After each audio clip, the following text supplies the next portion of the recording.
time to rise and shine. Good morning, good morning, good morning, I hope you're feeling fine. The sun is just above the hill, another day for us to fill with all the things we love to do. Oh, can't you hear? It's calling you, doodle-doo, doodle-doo, doodle-doo. Good morning, good morning, good morning, it's time to rise and shine. Good afternoon.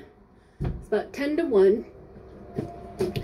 I am excited for Saturday. Our group of 7, originally 7, for tubing adventure has grown to 10 at least. And oh boy, JJ, let's see what you're doing, trying to get in that garbage. I am excited. I'm excited to have this another tubing. It's supposed to be in the 80s tomorrow or Saturday. I keep saying tomorrow because I keep thinking today is Friday, but today is only Thursday. Not only, today is Thursday. Shouldn't say only, because if you add only in front of a day of the week, you're like, oh, it's only whatever day. It is Thursday. Tomorrow is Friday. And I'm excited for Saturday for our tubing adventure. It'll be a good time. Okay, hair done. Now I need to make a phone call to not the tubing place, whatever place we're gonna go to. Our family is gonna go to. River something. I honestly don't remember. But I have notes on it, so I'm gonna call them because I need to take down more notes and tell the family what the deal is, and see if we reserve our kayaks for that day. Fun times. Good afternoon. The time is 4:03. I am quite excited right now. Today is turning out to have lots of good information, at least for me, I feel. So I got my email from the DOD to get my CAC card, civil access card. So to get my CAC, the civil access card. And so I just filled out all the paperwork, and I ordered the reader just now. And I got all the confirmation emails and whatnot. My appointment is on the 10th of August to go get my card. I'm excited because if I wasn't gonna be possibly, hopefully, a full-time unit coordinator, they wouldn't even bother sending me that email. So I'm excited, and I hope that it means what I think it means, but I don't want to like get my hopes up too high, because the last time I had my hopes up too high, I didn't get the job position I wanted.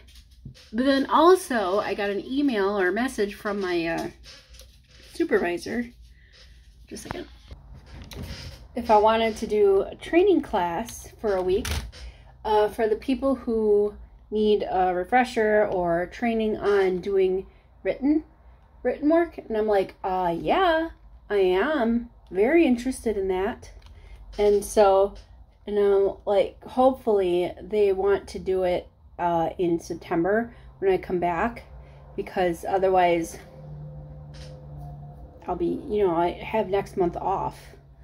I have August off, I'm on vacation. What the heck is my password? Oh, okay. There we go. So anyways, yeah, so I have, this morning, our phone thingy was working, so that's good. That ticket number's closed. Got the CAC appointment for the CAC. That's awesome. Then I got the card reader. I got training class, hopefully. I'm really, fingers crossed. Pray to the powers that be, whoever, whatever. I just really, I'll know by September if what's going on, you know, because if I'm back at escalation, they won't need me to do training, and I'm like, oh, I need to do training. I need it in my life. Right? Right. 'Tis the time for me to feed the dog. Okay, and happy Thursday evening. It's now 6:03, and we've got a couple of boxes of farfalle bow tie pasta. So I want to make some chicken alfredo, because I just think it's best with the bow tie pasta. So I got to defrost the chicken, and we're going to put it up in here. I got to clean this out. In my cast iron here. So my cast iron.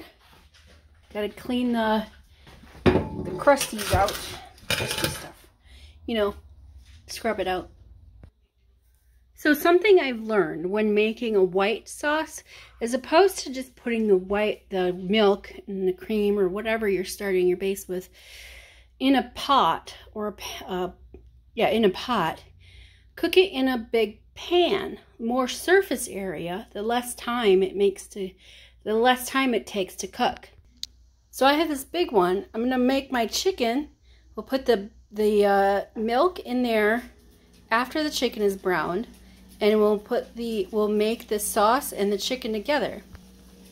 Kind of like if you were making biscuits and gravy, except gravy is a lot thicker, so I wouldn't put as much like thickening agent in my sauce. And obviously different seasonings would be part of it. So if you're looking to save some time on making yourself a white sauce, use a wider pan. More surface area, less time. And we're done. And here it is. There you are. It doesn't look that great in the thingamajig, but it smells really good. I started shortly after 6. It is 6:54 right now, so less than an hour to make it. And because I use the big pan method as opposed to putting it in a pot. So I think I saved myself probably 15 minutes. I have a fun fact. Fun or disturbing? Either way. Chainsaws were invented in 1780 they were first invented to aid in childbirth. So when babies wouldn't come out of, they were too big to come out of the canal, the area down there, they would do a cesarean section or C-section, and it would take too long because they would have to cut away some of the pelvic area, the pelvic bone. So instead of just, you know, cutting like a straight line or however they do C-sections nowadays, they would hack up their insides basically and remove the baby that way. But it was too time consuming to just do it by knife. So 2 doctors, I forgot their names, invented a chainsaw to help cut out all the pieces that they needed to cut out, so it was less messy and less time consuming. And that's the original invention of a chainsaw. You ever have a container? You have the container, but you can't find the lid to the container, but you know the lid is somewhere because you just saw it somewhere. So you're like, I can't throw away this container because I know the lid is somewhere, and I've seen it just recently. I just don't know where it's at. So you keep the container and you look out for the lid, and then once you find the lid, the container is missing, and you're like, I know I've just seen the container. I was just using it, and it's not anywhere. I can't find it. But you don't throw away the lid because you know the container is somewhere. And so then finally you find the container and the lid, and you're like so happy about it because you just found the stuff to go together. You ever do that? It's just me. Okay. I feel like there's a constant battle between having the AC on and having the AC off between my husband and I. I just turn it off because I don't feel the need to have it on. Is it 80 degrees or whatever degrees right now? Yeah. But I don't feel it necessary to have the AC on. I know, I see on TikTok, people over in England are suffering, or so they're saying, because of the heat that they're having. And it's because they're not used to it. And being from Wisconsin, I am also not used to it. But I prefer to be too hot than too cold. And the people who are like, being too cold, you can always put on layers. Here's the thing though, if I put on enough layers, I'm not comfortable. Yes, I'll be warm, but I am not physically comfortable. I just can't deal with all those freaking layers. If I want to be cold, or if I'm cold, then I have to like bundle, and then I have to be like this, and I can't do work just, you know, bundled like this. You have to be able to move. If I'm hot, I move around.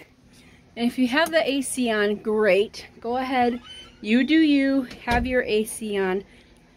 I'm gonna have mine off, okay? And Russ has his computer, I guess, is like, what the heck? It's hot. His computer's hot. Just a second. So Russ, his computer is hot.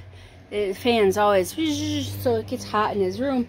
So I understand him wanting to turn on his, turn on the AC, you know?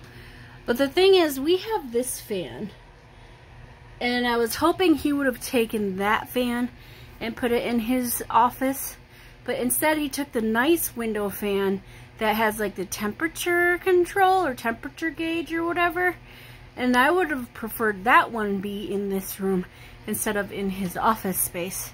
And then that fan over there be in his office space. But he took it already like months and months ago, so you know, I can't really do anything about it now. Yeah, so today's Thursday, tomorrow is Friday, so I'm going to bed now. Have yourself a good night. Toodles!